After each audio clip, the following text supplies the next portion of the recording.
लो students, आज हम लोग करने जा रहे हैं जेनेटिक्स केवीपीवाई एसे के लिए। ये one of the most important topics है और मुझे उम्मीद है कि आपने कम से कम एक बार क्लास 10th की एनसीईआरटी पढ़ी होगी इस चैप्टर के लिए। वैसे हम लोग थोड़ा सा बेसिक्स को टच करेंगे, लेकिन आपको अगर बेटर अंडरस्टैंडिंग चाहिए तो एक बार एनसीईआरटी क्लास 10th पढ़कर आइएगा। तो चलिए शुरू करते हैं। सबसे पहले हमें पता है क्रोमोसोम्स कैरी करते हैं जीन्स, वो जेनेटिक कैरियर्स होते हैं। ह्यूमंस में 46 क्रोमोसोम्स होते हैं जो कि 23 पेयर्स के फॉर्म में प्रेजेंट होते हैं। इनमें से 22 पेयर्स ऑटोजोम्स होते हैं, जबकि एक पेयर सेक्स क्रोमोसोम्स का होता है जो कि सेक्स डिटर्मिनेशन में भी काम आता है। जैसा हम लोग जानते हैं XX पेयर अगर हो तो वो गर्ल चाइल्ड को रिप्रेजेंट करता है, और अगर एक XY पेयर हो तो वो एक बॉय चाइल्ड या फिर मेल चाइल्ड को रिप्रेजेंट करता है। एलील्स एक ही जीन के या फिर एक इफेक्ट के दो अलग अलग रूप हैं। इनमें जनरली देखा जाता है कि एक डोमिनेंट जीन होता है और एक रिसेसिव होता है। वो कैरेक्टरिस्टिक्स को रिप्रेजेंट करने में हेल्प करता है हमें, और हम लोग जो आज स्टडी करेंगे उसमें हम देखेंगे कि कैसे एलील्स का ही मेजर काम होता है हमारे कैरेक्टरिस्टिक को रिप्रेजेंट करने के लिए। जीनोटाइप जेनेटिक कॉन्स्टिट्यूशन को कहते हैं, और फिनोटाइप जो कि एक्सप्रेस्ड कैरेक्टर्स मतलब फिजिकल कैरेक्टर जो हमें दिखते हैं उनको कहा जाता है फिनोटाइप। उसके बाद है मेंडल्स के एक्सपेरिमेंट जो कि गार्डन पी पे किए गए थे। गार्डन पी का चॉइस इसीलिए किया गया था क्योंकि इसकी ज़्यादा वेराइटीज़ अवेलेबल थी। इनकी वेराइटीज़ प्योर फॉर्म्स में एग्जिस्ट करती थी और ये सेल्फ पॉलिनेटेड होते थे, लेकिन अगर हम लोग चाहें तो इन्हें आसानी से क्रॉस पॉलिनेशन करवा सकते हैं। इसके साथ ही जो ऑपोजिट कैरेक्टर्स देखे गए थे मेंडल के एक्सपेरिमेंट्स में वो ये थे कि फ्लावर के कलर में पर्पल और वाइट देखा गया था, सीड के कलर में येलो और ग्रीन, सीड के शेप में राउंड और रिंकल्ड शेप का पी आपने देखा होगा, वो थोड़ा इस तरह का होता है, वो सिकुड़ा टाइप का रहता है, पर ये एक रिसेसिव जीन है। पॉड का कलर ग्रीन और येलो, पॉड का कलर में जो डोमिनेंट और रिसेसिव होते हैं वो सीड के कलर से ऑपोजिट होते हैं। जैसा हमने देखा सीड का कलर मोस्टली येलो होता है डोमिनेंट जीन, और ग्रीन होता है रिसेसिव, जबकि पॉड के कलर में ग्रीन होता है डोमिनेंट और येलो होता है रिसेसिव।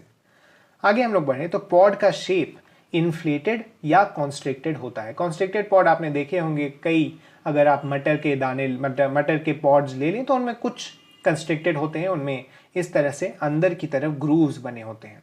उसके बाद फ्लावर पोजीशन ऑक्सिलरी पोजीशन पर डोमिनेंट होते हैं इनके फ्लावर्स, जबकि कभी कभी टर्मिनल पोजीशंस पर भी देखने को मिलता है क्योंकि वो एक रिसेसिव जीन है। ऐसे ही प्लांट हाइट मोस्टली टॉल होता है, लेकिन डॉर्फ भी हो सकते हैं कुछ प्लांट्स। इसी पर एनसीईआरटी का जो एग्जाम्पल आपने देखा होगा क्लास 10th में वो बेस्ड था। इसके बाद ही जो 3 लॉज हैं, law of dominance, law of segregation, law of independent assortment, तो इसीलिए मैंने कहा था कि आप एनसीईआरटी से ये सारी चीज़ें देख सकते हैं। अब हम लोग आते हैं जेनेटिक्स के उस पार्ट पर जो कि एग्जाम में पूछा जाता है ज़्यादातर। इन पार्ट्स में हम लोग कुछ मेंडल के एक्सपेरिमेंट से जो हट के चीज़ें होती हैं या फिर कुछ ऐसी चीज़ें जो कि मेंडल ने नोटिस नहीं की थी और बाद में फर्दर स्टडी से पता चला है, उन चीज़ों के बारे में देखेंगे। तो सबसे पहला टाइप्स ऑफ क्रॉसेस। क्रॉसेस कुछ अलग अलग तरीके के होते हैं, हम लोग अपने कुछ पर्पस को फुलफिल करने के लिए ऐसे क्रॉस करवाते हैं। तो सबसे पहला है टेस्ट क्रॉस। टेस्ट क्रॉस एक ऐसा क्रॉस है जिसमें एक रिसेसिव जीन के साथ हम लोग करवाते हैं क्रॉस, ताकि हमें पता चल सके कि जो हमारे पास प्लांट है उसका जीन कैसा है। तो इसमें जीनोटाइप फाइंड करने के लिए अननोन को होमोजाइगस रिसेसिव से क्रॉस कराया जाता है। होमोजाइगस रिसेसिव मतलब उसके दोनों जीन्स रिसेसिव होंगे। और बैक क्रॉस क्या होता है कि ये ब्रीड को इंप्रूव करने में हेल्प करता है। इसमें क्या होता है कि होमोजाइगस डोमिनेंट पेरेंट से क्रॉस करवाया जाता है। इससे क्या होता है कि रिसेसिव जीन एलिमिनेट हो जाती है उस ऑर्गेनिज्म से या फिर उस जनरेशन से ही पूरी तरह से। जैसा हम लोग देख सकते हैं, मान लीजिए हमारे पास स्मॉल टी जीनोटाइप का एक प्लांट है, तो हम इसे होमोजाइगस डोमिनेंट से क्रॉस करवा देंगे प्रीवियस जनरेशन के, तो हमें सारे टॉल प्लांट्स मिलेंगे यहाँ पर। वो हम लोग देख सकते हैं कि यहाँ पर एक भी फिनोटाइप ऐसा नहीं हुआ जिसमें ये रिसेसिव जीन्स पाए जा रहे हों। उसके बाद है रेसिप्रोकल क्रॉस। रेसिप्रोकल क्रॉस का एक स्पेसिफिक पर्पस होता है। इसमें क्या होता है कि कैरेक्टरिस्टिक जो न्यूक्लियस के होते हैं वो तो इफेक्ट नहीं होते, लेकिन साइटोप्लाज्मिक इनहेरिटेंस चेंज हो जाती है। तो हम साइटोप्लाज्मिक इनहेरिटेंस को टेस्ट करने के लिए, उस पर रिसर्च करने के लिए ये रेसिप्रोकल क्रॉस करवाते हैं। इसमें क्या होता है, जीन देने वाले पेरेंट के जेंडर को बदल दिया जाता है। सबसे पहले हम लोग A B का क्रॉस करवा रहे हैं, जिसमें A दे रहा है मेल और B दे रहे हैं फीमेल। इससे जो क्रॉस आया वो A B A B A B A B जैसा हम लोग देख सकते हैं। अगले क्रॉस में क्या करेंगे, हम लोग ए दिलवाएंगे फीमेल से और बी बी दिलवाएंगे मेल से। इससे आप देख सकते हैं न्यूक्लियस में जो इनहेरिटेंस होगी क्रोमोसोम्स की वो तो सेम होगा, लेकिन साइटोप्लाज्म में जो इनहेरिटेंस होती है जो कि मदर से आती है वो बदल जाएगा। और इसीलिए हम लोग साइटोप्लाज्मिक इनहेरिटेंस को टेस्ट करने के लिए, उस पर रिसर्च करने के लिए इस तरह के क्रॉस को यूज करते हैं। अब हम लोग आते हैं वेरिएशंस जो हुए मेंडल के एक्सपेरिमेंट से। इसमें इंट्राजेनिक और इंटरजेनिक दो ब्रॉड कैटेगरीज में डिवाइड किया गया है। इंट्राजेनिक में इनकम्प्लीट डोमिनेंस और को डोमिनेंस का एग्जाम्पल आता है, जबकि इंटरजेनिक में पॉलीजेनिक इनहेरिटेंस और एपिस्टेसिस का एग्जाम्पल आता है। यहाँ पर हम लोग देख सकते हैं different loci of same chromosome किसे कहते हैं। एक ही क्रोमोसोम पर दो अलग अलग पोजीशंस, लोकाई मेनली पोजीशन को डिफाइन करने के लिए यूज किया जाता है। इंटरजेनिक में जैसा हम लोग देख सकते हैं दो अलग अलग क्रोमोसोम्स, मतलब दो दूर के क्रोमोसोम्स में ऐसे वेरिएशंस देखने को मिलते हैं। सबसे पहले हम लोग बात करते हैं इनकम्प्लीट डोमिनेंस की। इन इफेक्ट्स में या फिर इन वेरिएशंस में आपको मेनली एग्जाम्पल, उनके जो रेशियोज आ रहे हैं और क्यों ऐसा हो रहा है ये चीजें याद रखने की जरूरत है। कई बार क्या होता है कि इन रेशियो से डायरेक्टली क्वेश्चन आ जाते हैं, तो आप कम समय खर्च किए, मतलब आप पूरा स्क्वायर बनाए बिना आप डायरेक्टली इन रेशियोज को अगर याद रखते हैं, इन वेरिएशंस को याद रखते हैं, तो आप एग्जाम्पल के नाम को ही देखते हुए आंसर टिक कर सकते हैं। तो हम सबसे पहले बढ़ते हैं। इनकम्प्लीट डोमिनेंस देखा जाता है स्नैपड्रैगन डॉग फ्लावर में। इसमें क्या होता है, रेड फ्लावर्स को जब व्हाइट फ्लावर्स के साथ क्रॉस कराया जाता है तो पिंक फ्लावर्स मिलते हैं। न रेड मिला न व्हाइट मिला हमें पिंक, क्योंकि यहां पर हो रहा है इनकम्प्लीट डोमिनेंस। रेड डोमिनेंट तो है लेकिन इतना डोमिनेंट नहीं कि प्योर व्हाइट जीन्स को हटाकर वहां एक रेड प्लांट बना सके या रेड फ्लावर दे सके, इसीलिए यहां पर पिंक फ्लावर्स मिलते हैं। सिमिलरली एंडालूसियन फाउल में भी ये चीज देखा जाता है कि जब ब्लैक फाउल को व्हाइट फाउल के साथ करवाया जाता है तो ब्लू फाउल्स वहां पर मिलते हैं हमें रिजल्ट में। तो ये हम लोग देख सकते हैं कि कैसे यहाँ पर ब्लैक पूरी तरह डोमिनेट नहीं कर पाता है व्हाइट के ऊपर, और हमें जो फाइनल रिजल्ट मिलता है वो ब्लू फाउल्स का होता है। उसके बाद है कोडोमिनेंस। तो कोडोमिनेंस हम लोग देख सकते हैं काऊ के कोट का कलर में। आपने देखा होगा कि जो काउज होती हैं उनके कोट पे इस तरह के पैचेस बने रहते हैं दूसरे दूसरे कलर के। ये इसीलिए होता है क्योंकि उनमें कोडोमिनेंस देखी जाती है। जब हम लोग ब्लैक काउज को व्हाइट काउज के साथ क्रॉस करवाते हैं तो हमें ब्लैक और व्हाइट पैचेस देखने को मिलते हैं काऊ के कलर में। सिमिलर एग्जाम्पल हमें ब्लड ग्रुप्स में भी देखने को मिलता है। होता क्या है कि हमारे बॉडी में 3 तरह के अलग अलग एलील्स पाए जाते हैं ब्लड ग्रुप्स के लिए, ए, बी और ओ। तो होता क्या है कि ए और बी डोमिनेंट है जबकि ओ डोमिनेंट नहीं है। तो जब भी ए और बी एक साथ प्रेजेंट होते हैं तो ए बी ब्लड ग्रुप मिलता है, वहां पर हम लोग कोडोमिनेंस देख सकते हैं। ये एक एग्जाम्पल है मल्टीपल एलिलिज्म का भी। जनरली हमने ऊपर देखा था कि एलील्स 2 तरह के होते हैं, एक डोमिनेंट एक रिसेसिव, लेकिन यहाँ ब्लड ग्रुप्स के एग्जाम्पल में हम लोग देख सकते हैं कि मल्टीपल एलिलिज्म शो हो रहा है, मतलब 2 से ज्यादा एलील्स इफेक्ट कर रहे हैं किसी एक कैरेक्टरिस्टिक को, किसी एक प्रॉपर्टी को। यहाँ पर देखिए ABO ब्लड ग्रुप सिस्टम जो हम यूज करते हैं, IA, IB, IO करके रिप्रेजेंट किया जाता है, जिसमें IO रिसेसिव है। जब भी ग्रुप A होता है, मतलब हम जब भी ब्लड ग्रुप A कहते हैं तो वहां पर एक एंटीजन प्रेजेंट होता है कैपिटल A और एंटीबॉडी प्रेजेंट होती है स्मॉल b। जो एंटीजन होगा उसके ऑपोजिट वाला एंटीबॉडी होता है उस ब्लड ग्रुप में।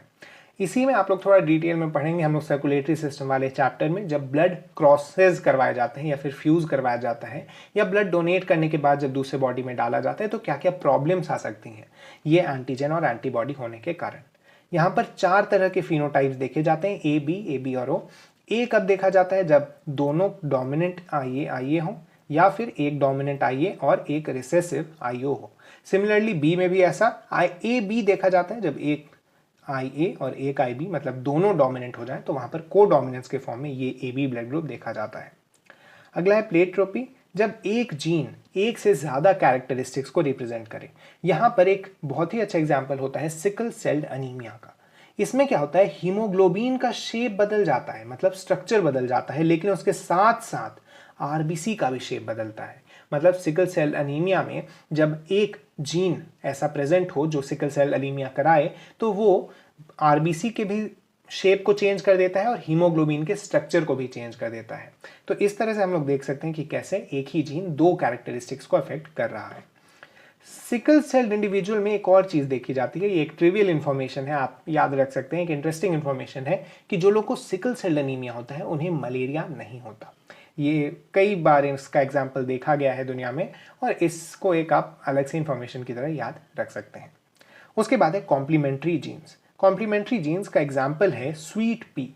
स्वीट पी में जब फ्लावर कलर होता है वो पर्पल या वाइट देखा जाता है, लेकिन इसमें दो जीन्स हम लोग देख सकते हैं, सी और पी। जब बोथ जीन्स डोमिनेंट हो तब ही पर्पल कलर मिलता है। तो यहां देखा गया है कि मान लीजिए दोनों रिसेसिव है तो वाइट, दोनों डोमिनेंट हैं तो पर्पल, एक भी डोमिनेंट है और दूसरा अगर रिसेसिव हो गया तो वाइट कलर मिलता है। इसका जो रेशियो आता है वो 9:7 का आता है। इससे डायरेक्टली क्वेश्चंस आए हैं कुछ सालों में, मैं अभी रिसेंटली आए हैं। ये क्यों होता है कि जो जितने भी रिसेसिव वाले रेशियोज थे उन सभी को जोड़कर यहाँ 7 दे दिया जाता है और सिर्फ डोमिनेंट वाले ही यहाँ पर्पल की तरफ कंट्रीब्यूट कर पाते हैं। अगला हम लोग बढ़े डुप्लीकेटिंग जीन्स। डुप्लीकेटिंग जीन्स में क्या होता है कि अपना अपना कैरेक्टरिस्टिक शो, अपना अपना इफेक्ट शो करते हैं एक ही कैरेक्टरिस्टिक पर, और इसका एक एग्जांपल है फ्रूट शेप इन कैप्सुला बर्सा। ये ट्रायंगुलर होता है या फिर इलोंगेटेड होता है, लेकिन देखा क्या गया है कि जब ये तीन तरह के जीन्स हो, मतलब दो डोमिनेंट या फिर एक डोमिनेंट, तो इसमें ट्रायंगुलर शेप मिलता है। लेकिन जब रिसेसिव हो जीन, दोनों जीन्स रिसेसिव हो, तब ही इलोंगेटेड शेप मिलता है। ये चीज जो इसका रेशियो इफेक्ट करती है वो इस तरह से करती है कि जितने भी डोमिनेंट या फिर पार्शियली डोमिनेंट या एक डोमिनेंट वाले तरह के होते हैं उन सभी को जोड़कर 15, और जो एक जिसमें दोनों रिसेसिव हो रहे हैं उसको 1 में किया जाता है। इस तरह से आप रेशियो बना भी सकते हैं अगर आपको कॉन्सेप्ट पता हो कि किस तरह से उसके जीन्स अफेक्ट कर रहे हैं उस प्लांट के रेशियो को। तो उसके बाद है पॉलीजेनिक इनहेरिटेंस। ये क्वांटिटेटिव होता है।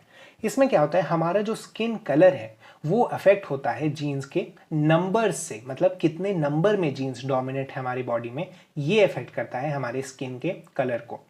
तो अगर 6 के 6 डोमिनेंट है तो यहां पर एक ब्लैक स्किन बॉडी मिलती है जिसमें सबसे ज्यादा मेलानिन होता है।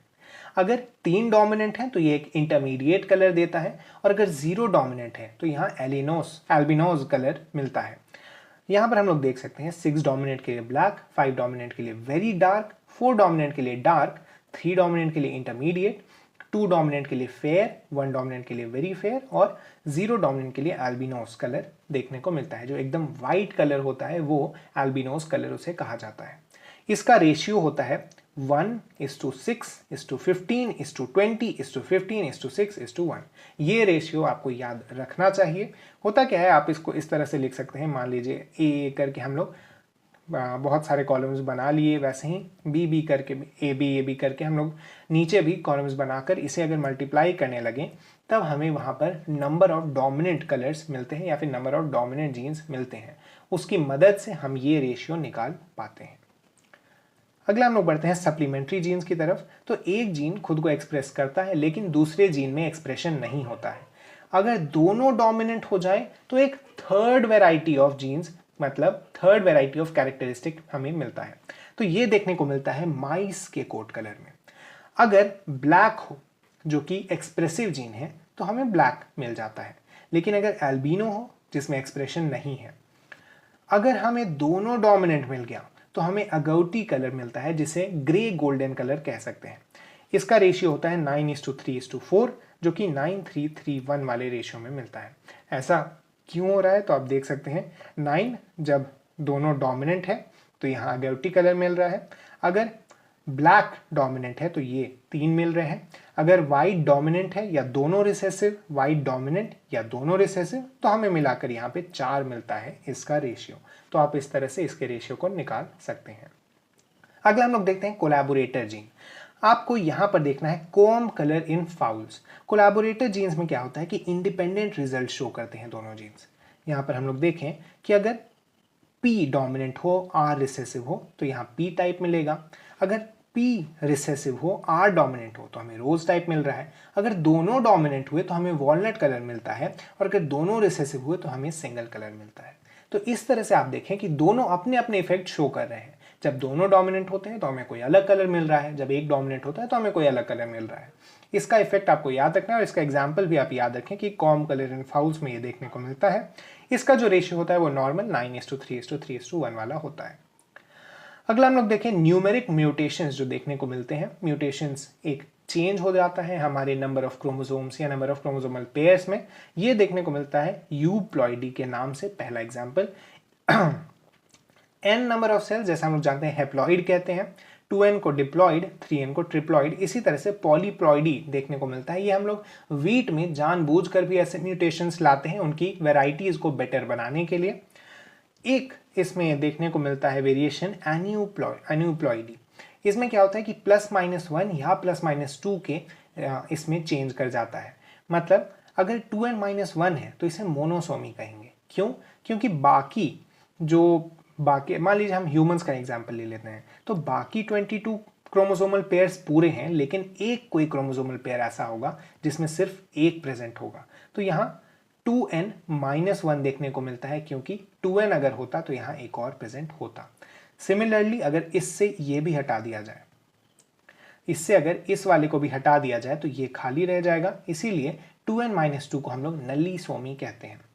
ऐसे ही अगर यहाँ पर एक एक्स्ट्रा आ जाता तो ये 2n+1 हो जाता, इसे ट्राइजोमी कहते हैं।